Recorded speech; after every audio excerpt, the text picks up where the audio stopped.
Ming, asan ka? Ligtas ka ba? Nang puntahan ni Bingo si Snoop ay bihis na ang binata na parang totoong tubero, sabay dinalhan din niya si Bingo ng isusot niya para mas madali nilang pasukin ang bahay na mag-o-offer sila ng libreng linis sa mga CR at tubo ng tubig. Napansin ni Snoop na biglang natulala si Bingo kaya tinanong niya kung anong dahilan.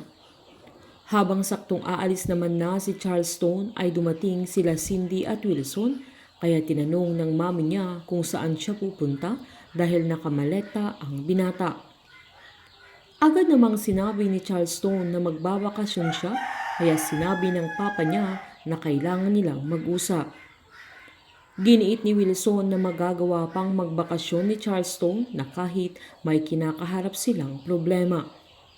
Giniit naman ng binata na alam niyang malaking halaga ang nawala sa kanila pero naniniwala siyang mababawi din nila yun na ang alam din niya ay hindi siya kailangan ng pamilya nila.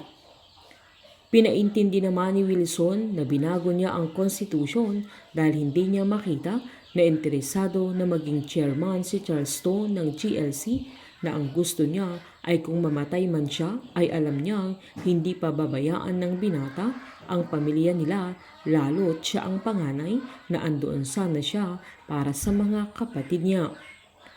Habang aalis naman sana si Lolo Nene ay saktong dumating sila Tara at Boji para imbitahan ang matanda sa birthday ni Cap na sakto namang binuksan niya ang pintuan dahil nagmamadali siya na bibili ng sariwang isda sa palengke kaya nagtaka ang dalawa lalo't alam nila na ayaw ni Bingong mag-ulam ng isda.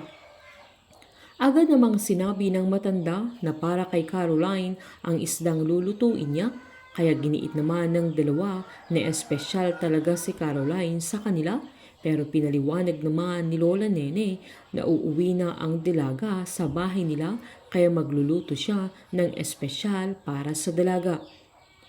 Sinabi pa ng dalawa na baka may problema sila Caroline at Bingo kaya uuwi na ito. Nang imbitahan na nila ang matanda ay tinanong agad ni Lola Nene kung pwede niyang isama si Caroline. Natuwa naman sila Tara at Boji nang malaman nilang uuwi na ang dalaga sa bahay nila dahil mas may panahon na si Bingo sa kanya kesa sa kanila. Pinuntahan naman ni Bettina si Edward upang pag-usapan nila na kailangan nilang gawin ang lahat para sila ang makahanap ng solusyon na malutas ang problema ng GLC para si Bettina ang magiging chairman kung mapapatunayan niyang kaya niyang i-manage ang kumpanya nila. Sa likod ng pang-aapi nila Bettina, Irene at Cindy kay Caroline ay siya pa rin ang magmamana ng posisyon ng kanyang ama sa kumpanya dahil sa pagkakaroon niya ng mabuting puso. Habang tutulungan naman ni Aling Pat si Caroline mula sa masamang balak nila Felix sa dalaga na silang pamilya ang magiging magkaaway. Hindi na kaya ng konsensya ni Aling Pat na mangyayari kay Caroline ang nangyari kay Divine.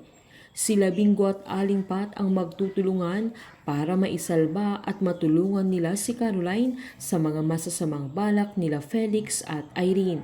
Painit ng painit ang mga tagpo, sabay-sabay po nating subaybayan ang advance episode ng Can't Buy Me Love dito po sa aking channel. Patuloy lamang pong manood at mag-subscribe para ma-update po kayo sa mga susunod na episode. Marami pong salamat.